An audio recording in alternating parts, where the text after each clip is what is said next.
ગુજરાતના મહેસાણા અને અમદાવાદ શહેર સહિત અલગ અલગ જગ્યાએથી ચાંદીપુરા વાયરસના કેસ નોંધાયા છે. ત્યારે ગુજરાતમાં ચાંદીપુરા વાયરસની દહેશત ઊભી થઈ છે. 63 જેટલા શંકાસ્પદ દર્દીઓને દાખલ કર્યા છે. 12 કેસ પોઝિટિવ છે. 8ના મોત થયા છે. આરોગ્ય મંત્રી પ્રફુલ્લ પાનસેરિયાએ પરિસ્થિતિને કાબૂમાં લેવા માટે સમીક્ષા બેઠક કરી.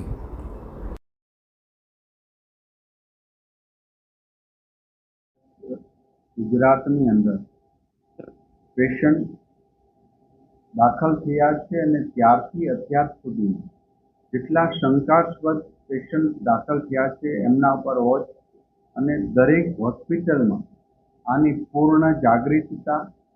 કારણ કે આ કોઈ ચોક્કસ એક જિલ્લા, એક તાલુકા, એક ગામમાંથી પેશન્ટ આપને મળતા નથી.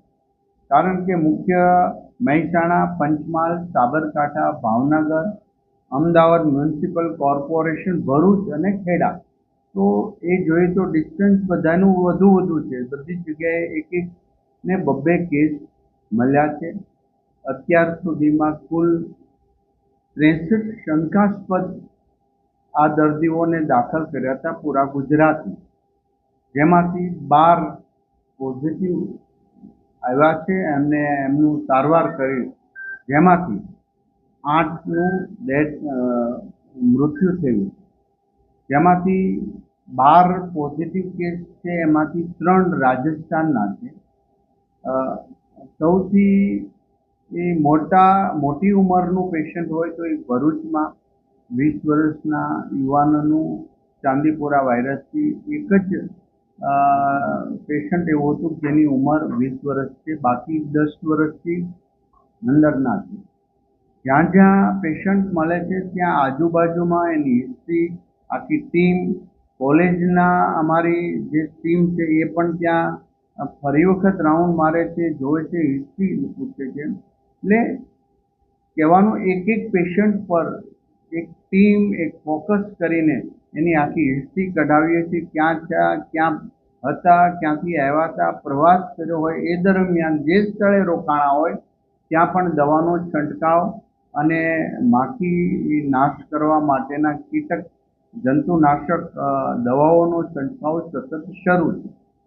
ગયા વખતે 2024માં કુલ 61 જગ્યાએ આપને આ ચાંદીપુરા વાયરસના દર્દીઓ મળ્યા હતા. તે બધી જગ્યાએ પણ અમારી ટીમ અને આરોગ્ય ટીમ દ્વારા સતત એનું મોનિટરિંગ થઈ છે. ત્યાં પણ પેશન્ટ ન હોય અથવા તો માખી અગાઉની હોય અને જો એ હોય અને કરડે તો કોઈને તકલીફ કે આ રોગ ન થાય એટલા માટે ત્યાં પણ અમારી ટીમ બધું જ સર્વે કરીને કર્યું છે. જે વિસ્તાર કે જે ઘરમાંથી પેશન્ટ મળ્યું છે, હોસ્પિટલમાં દાખલ કર્યા છે, પછી આજુબાજુના વિસ્તાર કે પોતાના ઘર કે આજુબાજુમાં કે બીજી વાર પેશન્ટ રિપીટ નથી થયું. એનો મિનિંગ એવો છે કે આજનું તારણ કે અમારા ઉચ્ચ અધિકારી, સચિવ, કમિશનર અને નિયામક આખી ટીમ, જે મુખ્ય ટીમ ગાંધીનગરના આરોગ્ય વિભાગના અધિકારીઓ સાથે મીટિંગ કરી, તો ત્યાં તુરંત જ અમારી ટીમ પહોંચી. તિરાડવાળા મકાનો કે તિરાડવાળી જે માટીના મકાનો હોય એને તુરંત જ માટી દ્વારા બોરી દઈ એમના દવાનો છંટકાવ કરવામાં આવ્યો છે. જે પરિણામ પ્રાપ્ત થયું છે એ વિસ્તારમાં આપણે બીજું પેશન્ટ પ્રાપ્ત થયું નથી, જે આપણા સદભાગ્ય છે ને ઈશ્વરની કૃપા છે. હવે જ્યાં હોસ્પિટલની અંદર ફરજિયાત ઓક્સિજન અને વેન્ટિલેટર, ICU, એવા જ શંકાસ્પદ પેશન્ટને તુરંત જ એવી હોસ્પિટલમાં અમે આરોગ્યની ટીમ શિફ્ટ કરે છે. એમને પૃથ્થકરણમાં ચાંદીપુરા વાયરસ હોય અથવા ન હોય, બેમાંથી કોઈ પહેલાં ફરજિયાત નથી, પરંતુ એમને સારવાર આપવી ફરજિયાત છે. તો પહેલાં તો અમે શંકાસ્પદ કેસને પૂરી સારવાર માટે ઓક્સિજન, વેન્ટિલેટર અને તમામ સુપર સ્પેશિયાલિસ્ટ ડૉક્ટરો એની કેર કરે એ હેતુસર મેડિકલ એસોસિએશનની પણ, ઇન્ડિયન મેડિકલ એસોસિએશનની પણ અમે એમની સાથે અમારા વિભાગ રોજની સંપર્ક કર્યો છે. તમામ પ્રાઇવેટ હોસ્પિટલો, ચાઇલ્ડ સ્પેશિયાલિસ્ટ બધાને સાથે આરોગ્ય વિભાગ સંકલન રાખી રહ્યો છે, જેથી કરીને કોઈ પ્રાઇવેટ હોસ્પિટલમાં આવે તો પણ એનું સંકલન ગવર્મેન્ટ દ્વારા થઈ શકે. તો આજે અમે જે અગાઉની જે કાર્ય કરવામાં આવ્યું હતું એમનું પણ રિપીટ નોંધ લીધી છે. જ્યાં જ્યાં કામ કર્યું છે ત્યાં બીજી વાર ચાંદીપુરા વાયરસ આવ્યો નથી. તો એનો મિનિંગ એવું કે દવાનો છંટકાવ વગેરે થયું છે. હજી પણ કે જ્યાં શંકાસ્પદ કે સામાન્ય પહેલું લાગે તો ત્યાં અમારી આરોગ્યની ટીમ તુરંત જ પહોંચી જંતુનાશક કીટનાશક દવાનો છંટકાવ કરી જે સેન્ડફ્લાય નામની માખી છે આ માખીને દૂર કરવાનો તુરંત પ્રયાસ કર્યો. મારે ગુજરાતના તમામ પરિવારજનોને વિનંતી કરવી છે કે કોઈ ગભરાવાની વાત નથી. આ કોઈ સાથે રહેવાથી કે એમની જોડે રહેવાથી કે ચેપી રોગ હોય એવું પણ નથી.